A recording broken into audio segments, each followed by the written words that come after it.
మొదటి రాత్రి ఇరుకు గదుల్లో ఏర్పాటు చేస్తారు, ఏం అలవాటు నాన్ సెన్స్. అలా దొరల్లాగా కొండల్లో అడవుల్లో స్వేచ్ఛగా ఏర్పాటు చేస్తే ఎంత బాగుంటుంది. మంచమా మల్లెపూల దుకాణమా? అయ్యో బాబో, ఇది పడగది కాదురా, దేవుడి గుడి. Non sense. పలహారం, పండ్లు, పానకం, వడపప్పు అంత తలవ పదార్థాలు. శుభ్రంగా వేడి చేసేవి పలావ్, కుర్మా, చాప్స్ లాంటివి ఉంటే ఎంత బాగుంటుంది. మన స్కీమ్ ఎవరికి అర్థమవుతుందిలే.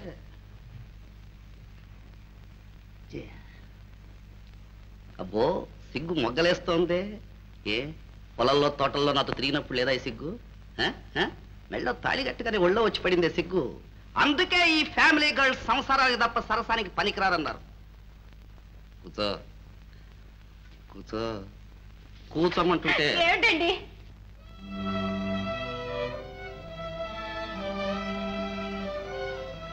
శాంతి, శాంతి, నీకు తీరని ద్రోహం చేశాను. నన్ను మన్నిస్తావా శాంతి? మన్నిస్తావా?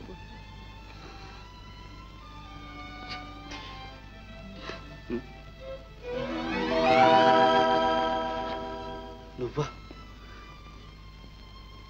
ఇంట్లో నిద్ర పట్టక ఇక్కడికి వస్తే ఇక్కడ కూడా నిద్రపోకుండా చేస్తా. అయ్యో లేదండి, మీరు పడుకోండి, నేను వెళతాను.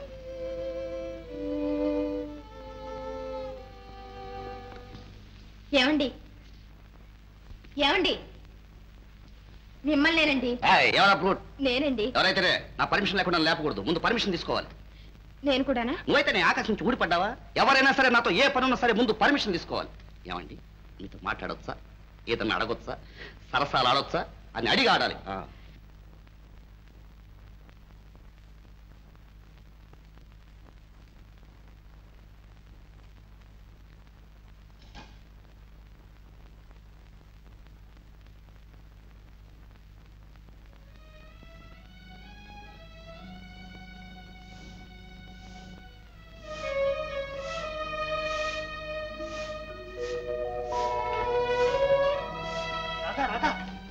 ఏమిటండి?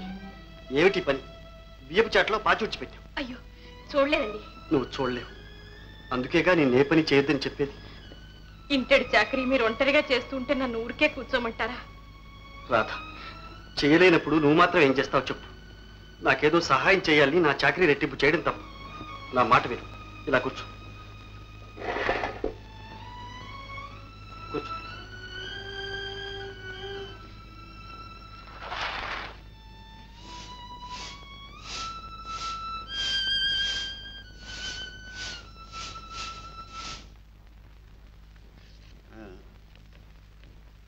కట్టుకోండి, మీ పెన్ తీసుకోండి.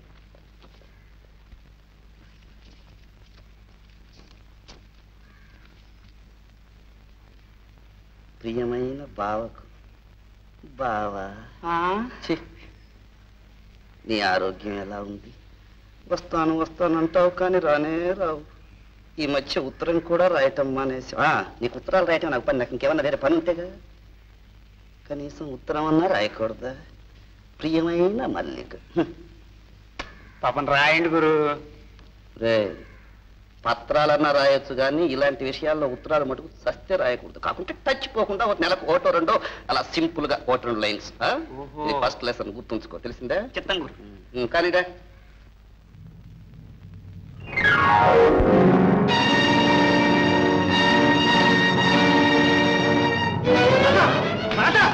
ఏమిటి? ఎవరు చేయమన్నారు ఈ పని? ఏమీ లేదండి, మీకు స్నానానికి నీళ్లు తోడి పెడదామని. నీళ్లు కాదు, నిప్పులు తోడు. ఇంకాస్తుంటే బాగా పడేదని. చేయలేని దానికి చేయలేనట్టు పని ఉండకూడదు. నా ప్రాణాలు తీగిపోతే పాప లోపల.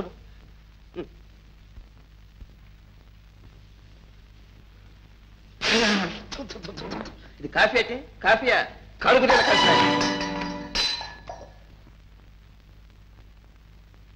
వద్దు మార్పుడా, నీకేం పోయే కాలం వచ్చిందిరా? పోయే కాలం వచ్చింది వాడికి కాదే. పెళ్లి చేసినందుకు మనకు. పెళ్లి చేస్తే బాగుపడతాడని నా ప్రాణం తీసావే. అప్పుడు ఇద్దరు గడిచేవాళ్ళం, ఇప్పుడు ముగ్గురం కలిసి ఏడుస్తున్నాం.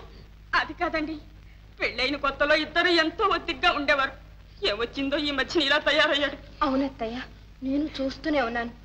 బాగా నవ్వుతూ ఉంటారు, ఉన్నట్టుండి కోపడతారు. ఏమిటమ్మా, బాగా నవ్వుతూ ఉంటాడా? ఉన్నట్టుండి కోపడతాడా? అవును మావయ్య. ఉన్నట్టుండి ఎప్పుడైనా ఏడుస్తాడా? వాడెందుకు ఏడుస్తాడు? మనం ఏడుస్తున్నాం చాలదు. నీకు తెలియదులేవే, ఇవి మంచి లక్షణాలు కాదు, ఇవి గాలి గీలి లక్షణాలు. వెనక ఇలాంటి లక్షణాలే మా తాతకుండేవని వాళ్ళ తాత నాతో చెప్పాడు. దీనికి శాంతి నిజయిస్తాగా. అమ్మా జయ, నువ్వేం దిగులు పడకు, వాడిని ఒక దారిలో తీసుకొస్తానుగా.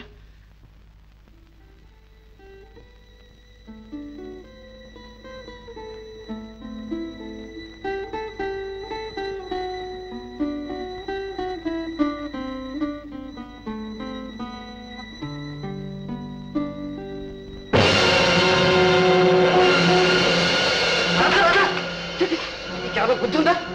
ఏం పోయి దొరికింది? గుడ్డిదాన్ని ఇష్టం లేక తగలబెట్టి చంపాడని అప్రతిష్ట రావడానికేగా నువ్వు ఈ పనులు చేయడం. అసలు బయట తగలబడ్డ మంచాన్ని లోపలికి ఎందుకు మోసుకొచ్చావు? ఏమి లేదు, బయట ఒకటే మంచుగా ఉంది. అసలే మీ ఆరోగ్యం బాగులేదు. మనసులో పడుకుంటే మీకేదైనా